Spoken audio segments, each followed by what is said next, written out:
Hey, podcast listeners, this is our last episode of the season, but don't worry, we'll be back soon. In the meantime, enjoy this episode, and if you haven't already, go back and check out some of the earlier ones. All right, thanks for listening. I'm Felicia Shakiba, and this is CPO Playbook, where we solve a business challenge in every episode.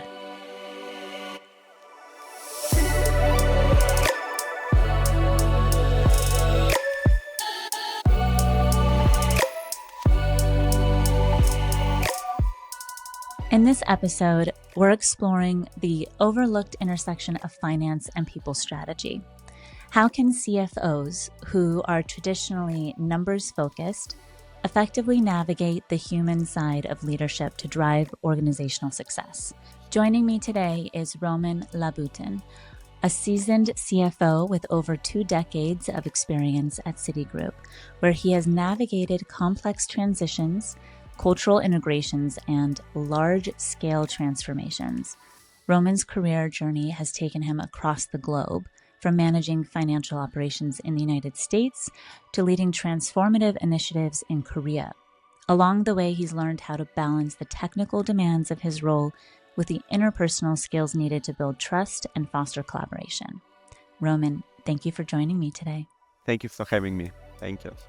Roman, you've had an impressive career as a CFO spanning multiple countries. Can you start by sharing your journey and how it has shaped your perspective on leadership? Yeah, so fast forward, I will do a quick introduction. I originally from Russia. I graduated from one of the top universities in Russia with master degree in physics and applied math. I worked in IBM in Eastern Europe. Get my MBA here in New York, in United States, and started to work in Citigroup.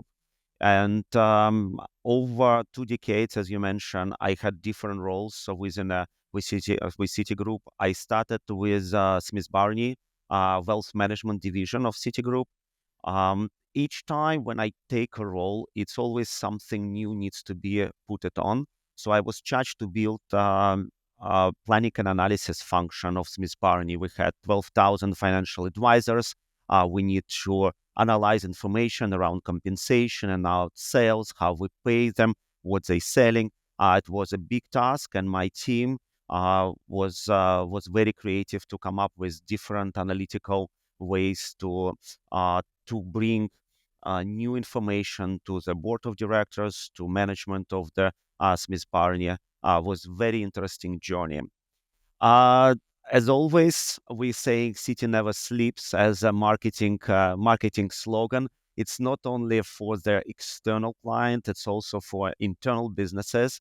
During financial crisis, City decided to sell Smith Barney to Morgan Stanley.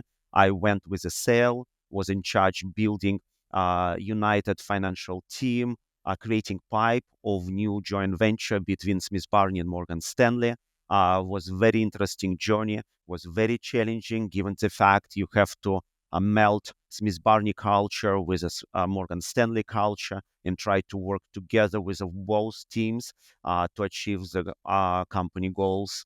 I went back to Citigroup and become chief financial officer of Citi Private Bank. Citi Private Bank is operated in over 100 countries. We have clients over the world. We had 9 booking centers everywhere. My team spanning from Mexico to Singapore, London, Mumbai, sitting in different places. And that's where cultural differences come in place a lot when you need to adopt how people operate around the world. It's not one way. There are so many different facets how it works. And after working with private bank for more than 7 years, I decided to take a leap of faith and took a CFO position for Citi subsidiary, fourth largest bank in Korea, which was owned by Citigroup, and I was the chief financial officer of bank in Korea. Definitely another challenging opportunity for me, given the fact that it's far away from the New York, It usually takes 14 to 15 hours to fly there and have their own challenges, given the fact the bank is 100% Korean bank, supported by Korean regulation and all slew of issues coming with that. So that's my overall short pitch about the career, how I get where I am right now. Yeah, it's definitely impressive. I think you have been through a lot of different transformations, also, it sounds like. And that takes more than just like a numbers and data expertise, right? I mean, in your role, it's a leadership role. So, how do you approach balancing these technical responsibilities with the interpersonal demands of leadership? Yeah, I think it's important for chief financial officer that it's have this very well balance between number oriented approach, technical approach, and human leadership as well. Ability to communicate the numbers is very important in the current world. We all know we're all dealing with the numbers on a daily basis, but how we can communicate to these numbers, it's very important.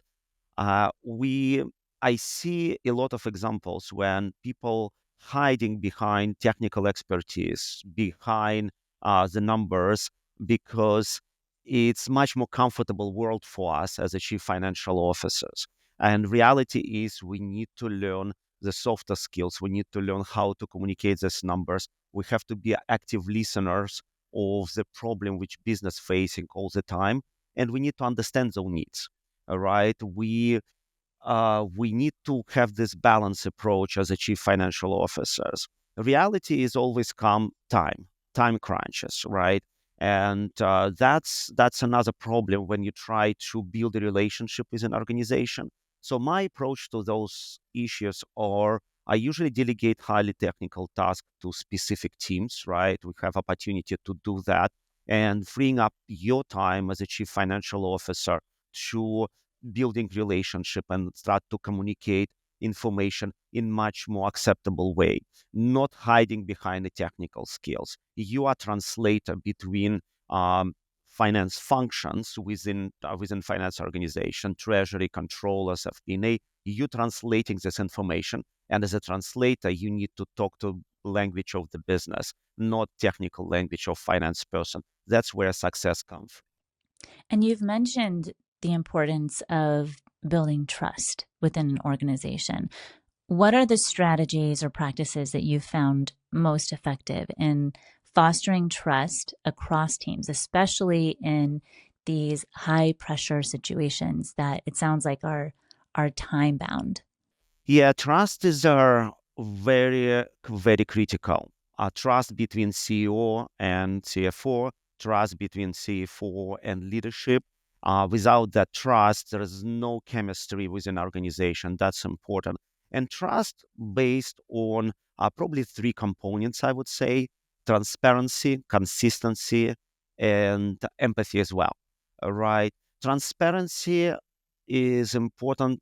CFO must be transparent and upfront with all the issues. It needs to be consistent how he approaching the problem. If you approach the problem one way in one situation and another way in another situation, management team doesn't know how you will react to those things.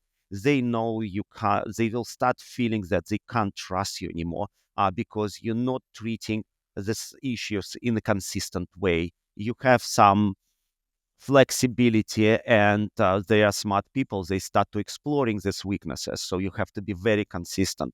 And of course you have to manage with empathy.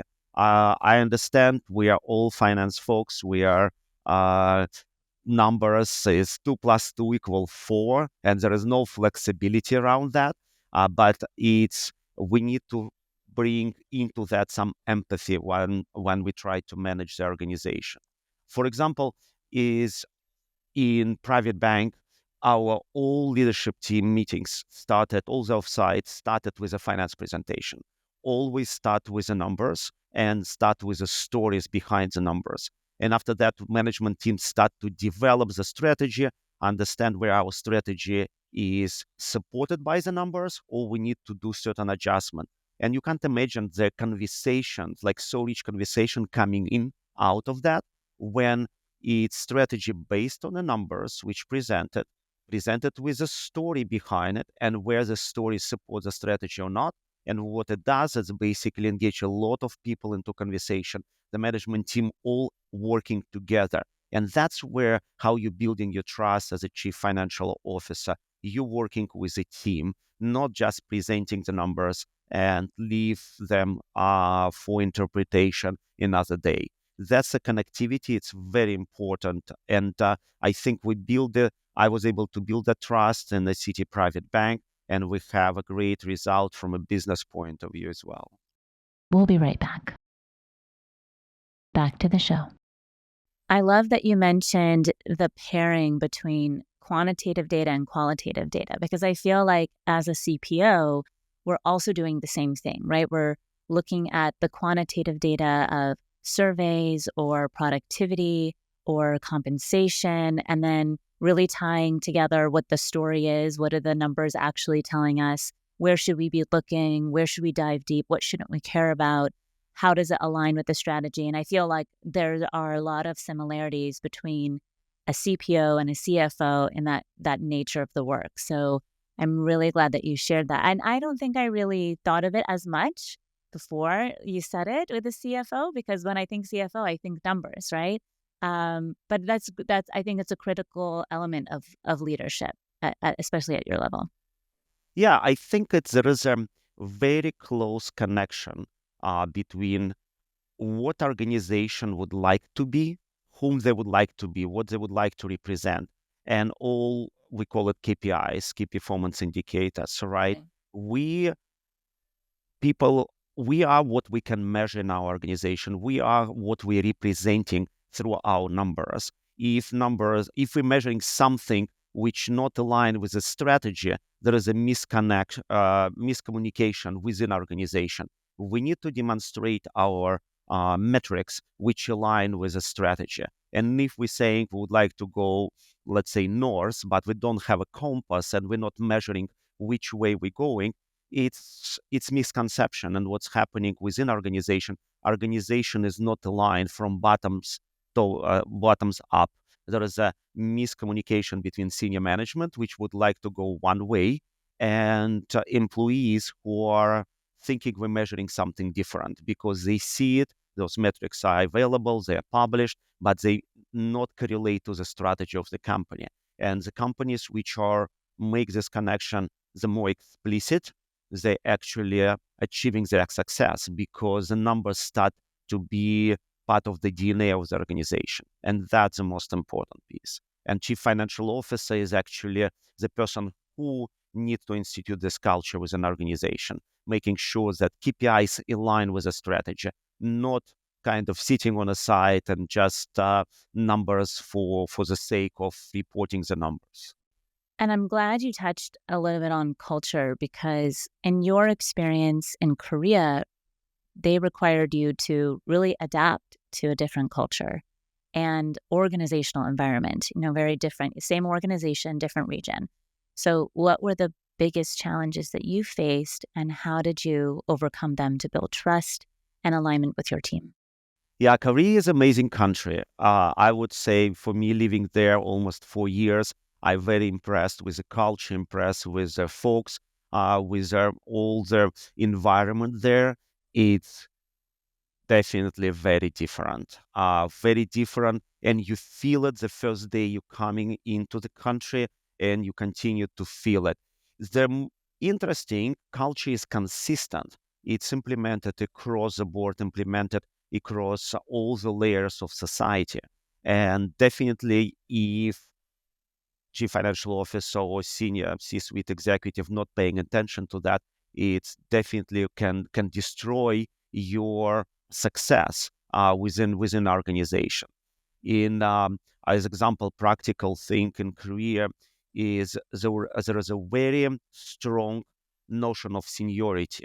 If senior manager saying something, everybody needs to follow. There is no notion of challenge. There is no notion of kind of doubting where you're supposed to go. So that's That's the most important. So it's putting extra pressure on the managers to actually make right decisions, because you will not get your feedback like in United States.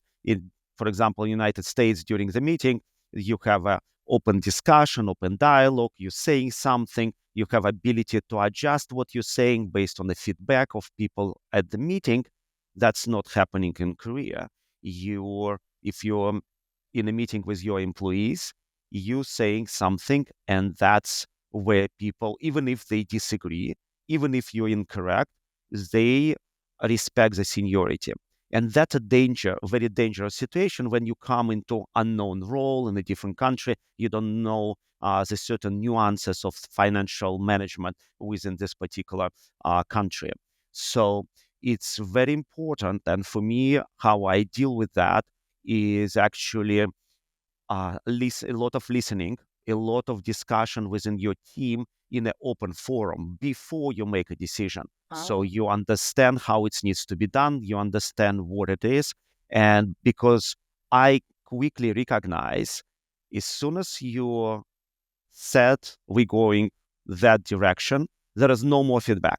You're done. You basically have to follow, and there is no margin of error there. So you have to be a very good listener and understand when people saying a little bit in a softer ways that you're moving in a direction which is could be could be could lead potential issues, right? You need to be a very active listener, specifically in an Asian country, because that's where big cultural difference comes and plays. And in cultures, there is no small things, right? You have to be very attentive on small things what people value. I give you another example. I uh, in our organization in Citibank Korea, senior management every year uh, make a speech to employee. It's recorded, all right. And knowing that I'm in a foreign country, I decided to make it in Korean. Of course, it took me probably 50 times try to actually record 1 minute of perfect, not perfect, but I would say almost mistake-free. So congratulations for the new year for the employees. It took me 50 cuts to actually come to the right place. But the time was very well invested, because I feel when I came back after holidays, you coming back to the country, you see people talking about this. I was the first expatriate executive who actually did it in Korean for the bank, right? It was appreciated very well. And my time spent it was the best investments from a building relationship with a broad organization and presenting this New Year's things or in Korean. That was, I think, it was important, but it shows that in the cultures never overlook these small things. They make a big difference for people. For you, maybe it's okay, you're not paying attention much, but in the countries which has a distinct culture, it's become very important. So my advice to everybody who going to another countries and try to operate there, pay attention to small details. Cultural differences are very important. You need to be sensitive to those small things. That's incredibly insightful. I think I definitely learned something at this moment because I mean, I've worked with almost every country in my role, and I always love learning new things about different cultures. But I think you've taught me today that there's different, measures of cultures in different places, obviously, and who are, more outspoken and who are less outspoken. But it's much deeper than that, right? I mean, it's not like when you were in Korea, it's not like you didn't get people's perspectives. You just got them sooner. You got them sooner. You were listening more. You were able to come up with, like you said, there's a lot of pressure to come up with the right decision because once it's made, it's done. But it's not that people weren't able to speak up prior to you making the decision. So That's not something I think I knew before. So that's really great that you shared that. So thank you. I also wanted to understand from your perspective, what role does a CFO play in shaping people strategy, particularly during times of organizational change or restructuring? How involved are you in those decisions, and what really is your role? CFO always supposed to be a big partner with our HR team.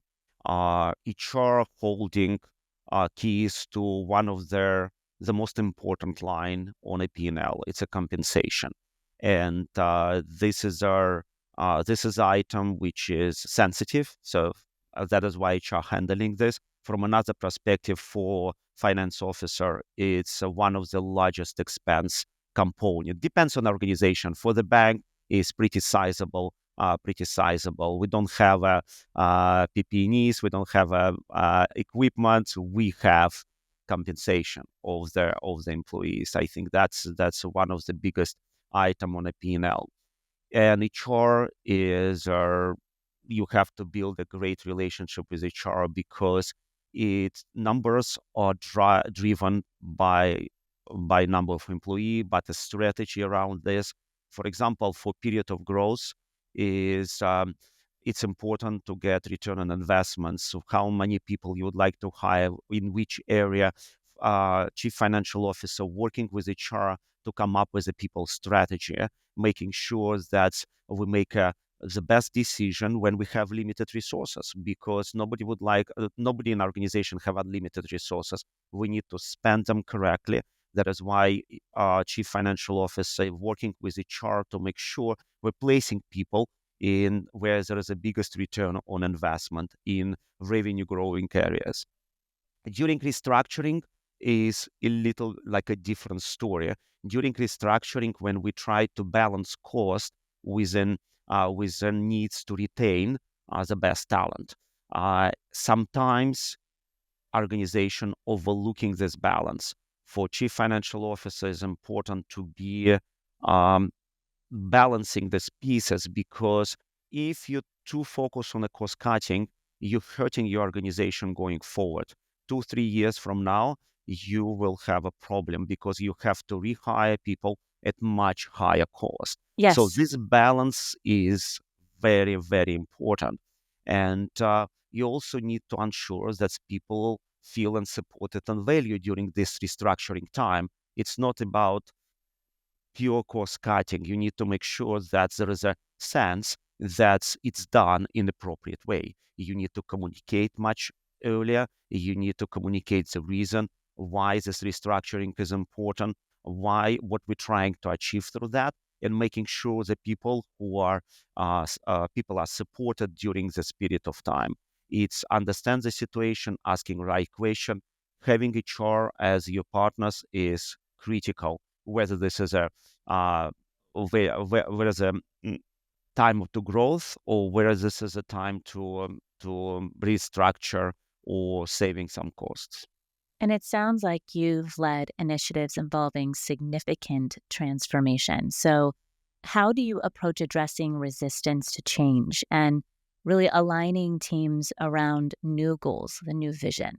Yeah, resistant to change is nature, right? So we're all creatures of habits, right? We are Right. doing something for certain period of time, and to make a change, it's emotional. Make a change is hard because you need to invest some times and effort. Uh, so that's important to understand. It's also important that you have to be proactive in a change. There are several components which are very critical from a change environment. The first, alignment, communication, and I would say I bring empathy again, because this becomes so important in the current technological development. Because given AI development and given other things, is empathy start to play much bigger role. Communication is important. Change, you have to clearly communicate to organization. That's what we're trying to achieve.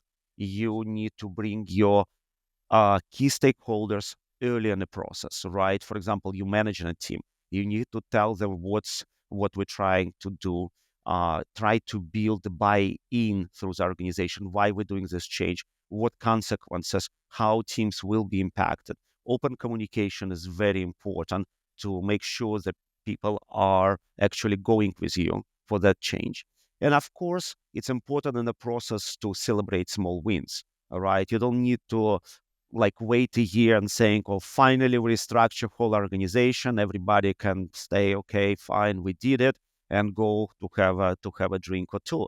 It's important to celebrate small wins, step by step, how we're moving, so team can analyze, reflect of what was done, and potentially make some adjustment to the strategy, because nobody perfect at the beginning. When you start to make a change, it's very hard to predict how it will look at the end.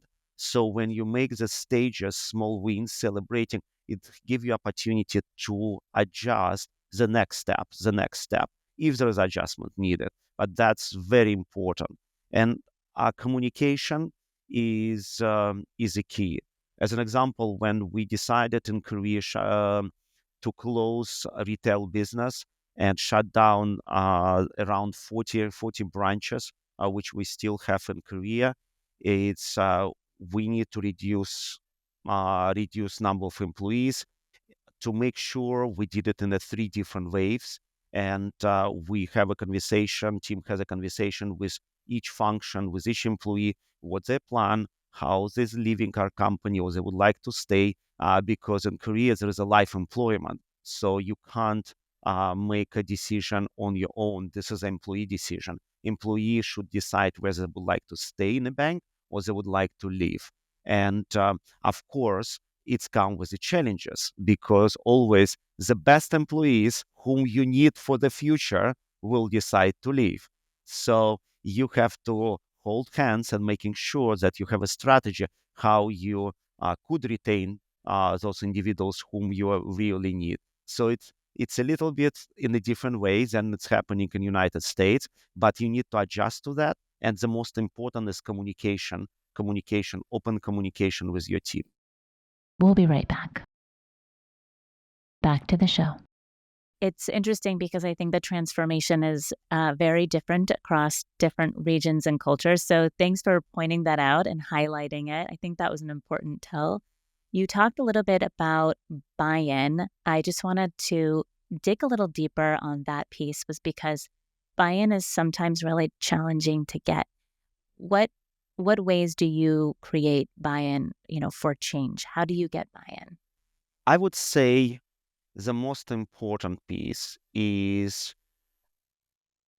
help people to understand their reason behind we're doing that. It's not, you're not talking only about the fact that we would like to go from A to B. Why B is important? Why it's strategic importance for the organization? What will happen if we don't do that? What will be consequences for organization? I think a buy-in um, is important from a communication point of view. Everybody understands the rationale, all right? You can be buying the rationale or don't. So as a chief financial officer, your job to make sure that strategy clearly communicated.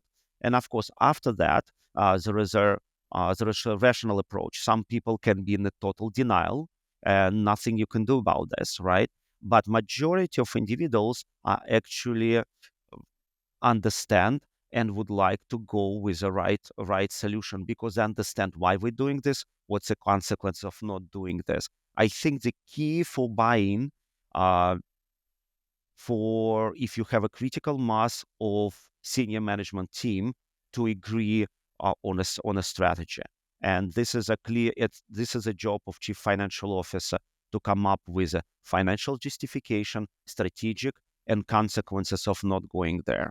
And I think that's a critical, and this is on us to do this communication. It's going back to regional questions which you have. Communications and the key. Balancing numbers with the communication is so critical. This is the skills which will start to develop in the current environment, because technical skills more and more will start be replaced by AI.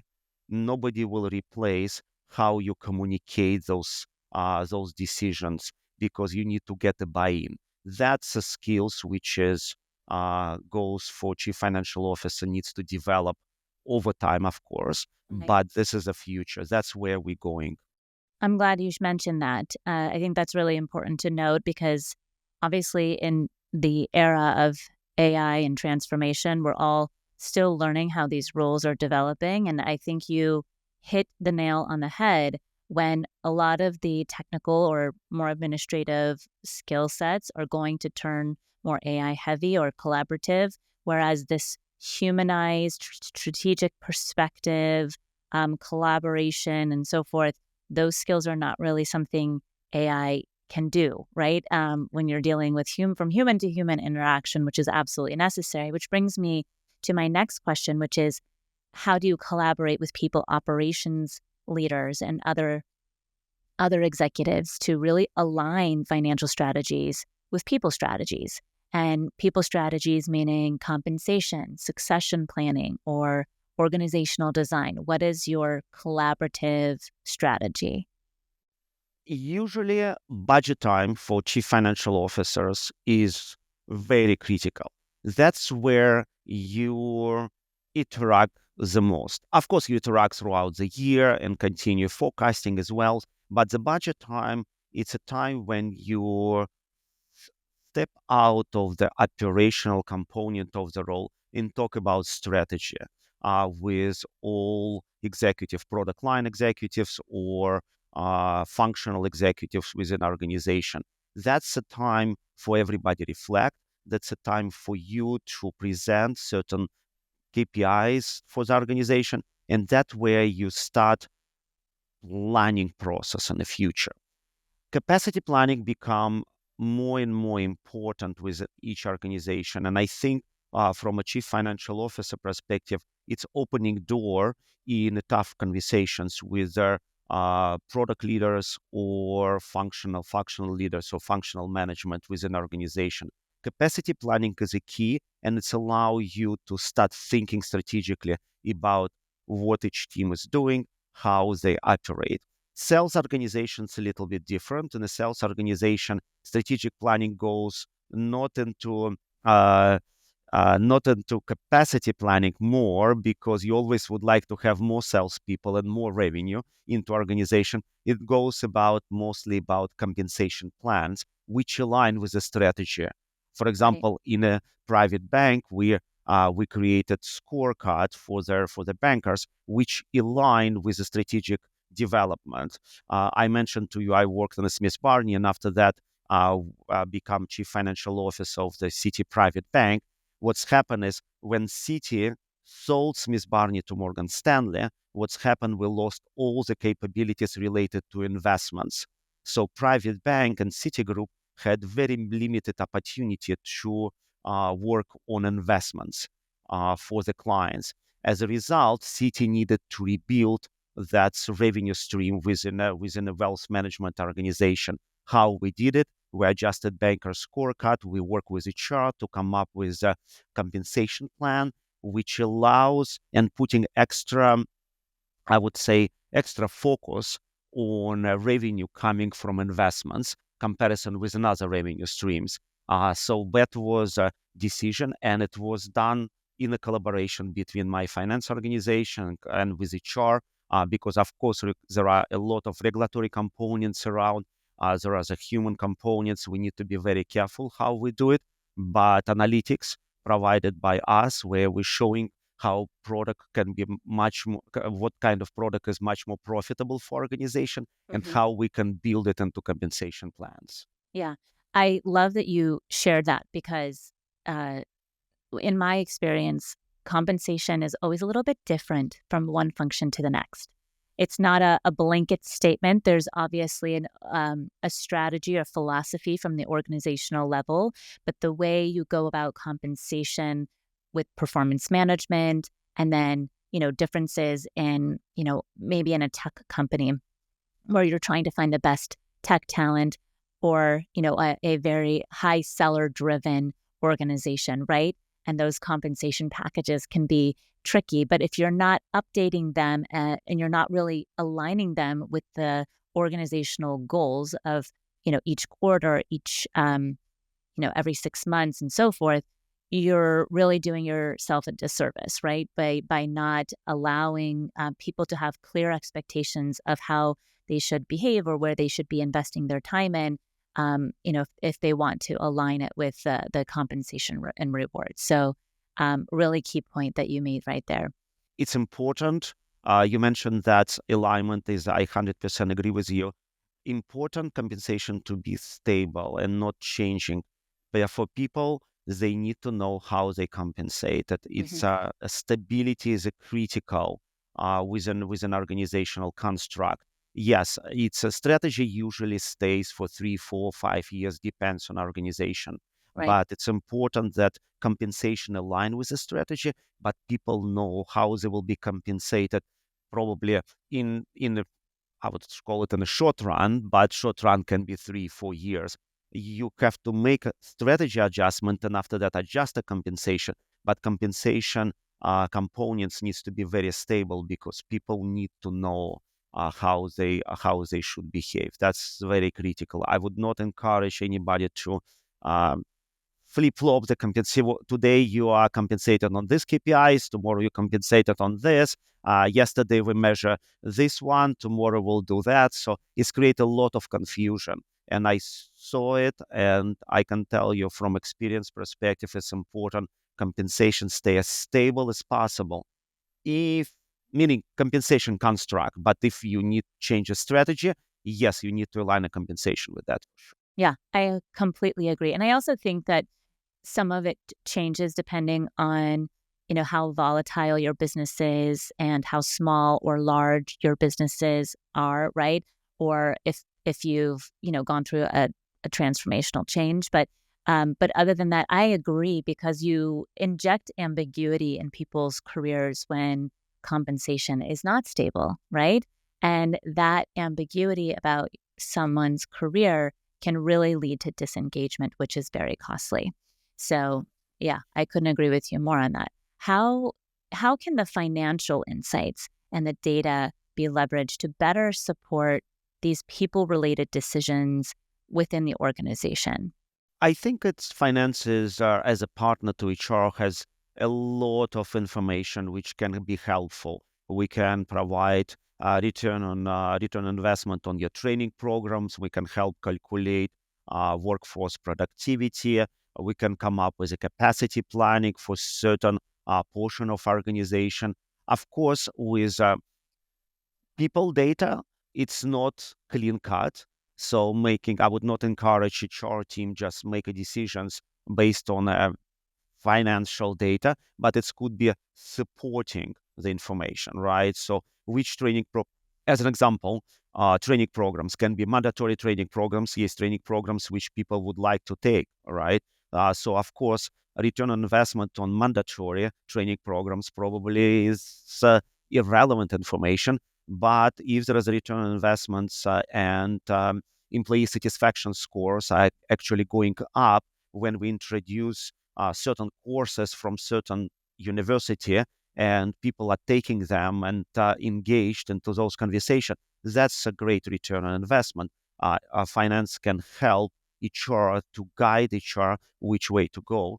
This extra tools like a capacity planning should not be dictate decisions, but it's extra information. It's extra, I would say, help to make a right decision. And finance is actually working as a partner with HR, always ready to help and always working to provide advanced analytics where needed. But it's always a partnership, as I would like to highlight, because in my experience, when you have a relationship with HR, which goes hand to hand, you have a better budgeting, better forecasting, is you know what's attrition rates with an employee, how it's all moving. So it helps you. There is a return. You invest your time to build a relationship with HR team.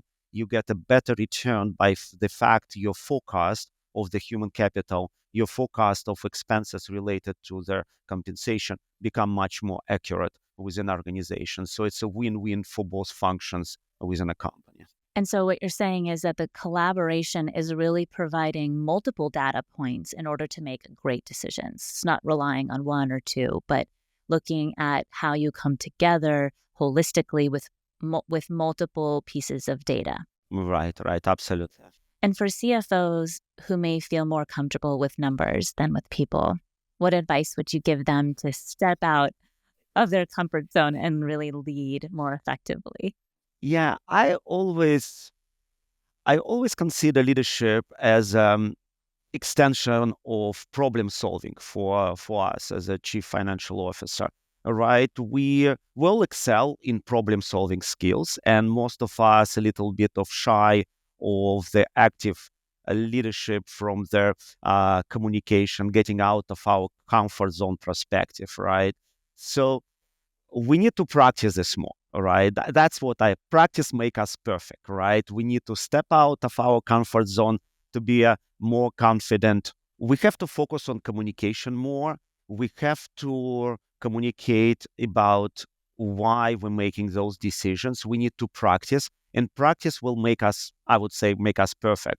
Right, leadership skills which can be developed. All right, and we need to just practice and do it more and more from a communications point of view. There is no silver bullet there. I would say I would encourage everybody to practice, just practice more. You can't hide behind the numbers. You can't hide behind technical skills. Chief financial officers now more needs to be more empathetic, needs to be working with people and be considered more as a outgoing, working with a leadership team and be there helping out to navigate the challenging situations.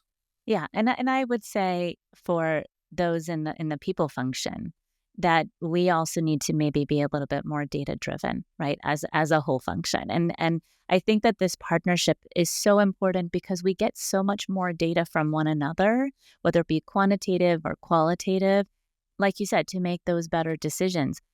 I've worked internally at a few organizations, and I can tell you that finance is always very the language is not always the same, right? Between people ops and finance. And so the more often I've been able to meet internally with my financial stakeholders, even if it's just once a month, but it could be, twice a month, um, that type of relationship building allows for communication to flow better.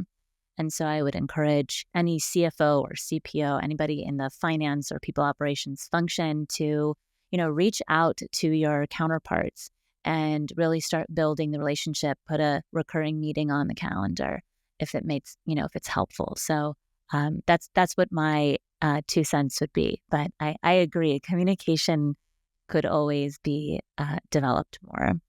And so my last question for you is, as the role of CFOs evolve, what do you see as the future of CFO leadership in terms of blending technical expertise with human-centered leadership? Yeah, it's interesting, right? Over the last 2 years, in my view, is a role. Let's scale back. The role was keep changing, right? Role of CFO keep changing. We more moving to be as a strategic partner who can translate financial insight into actionable strategies, right? That was critical mission statement, let's say 2 years ago, right?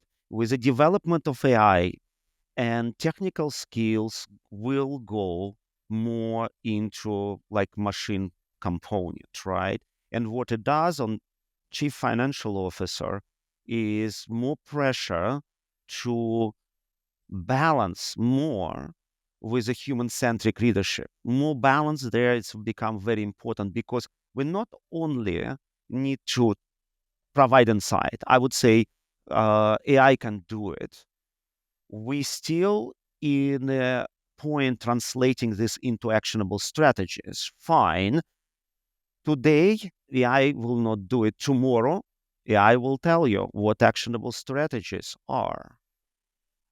But we still, on the hook as a chief financial officer, make sure that this actionable strategy resonate with people, right? Because people implement the strategy. There is no human like machine who will implement the strategy. Machine can advise you with and like artificial intellect, but reality is it's people who will be behind implementation of those items. And we are on the front line to make sure that these actionable strategies actually resonate with people. We're on the front line to deliver the message, work with the senior leadership team, making sure that the strategy is understood, the strategy well communicated, and the strategy well executed at the end, because we have key performance indicators which show us that demonstrate that we're progressing towards specific goals. So, as I mentioned before, is chief financial officer can't hide behind numbers anymore. All right. So we need to get out and we need to work with a whole C-suite. The world has changed and we have to change as well. Roman, thank you for being here. Thank you very much for having me. It was a pleasure to talk to you.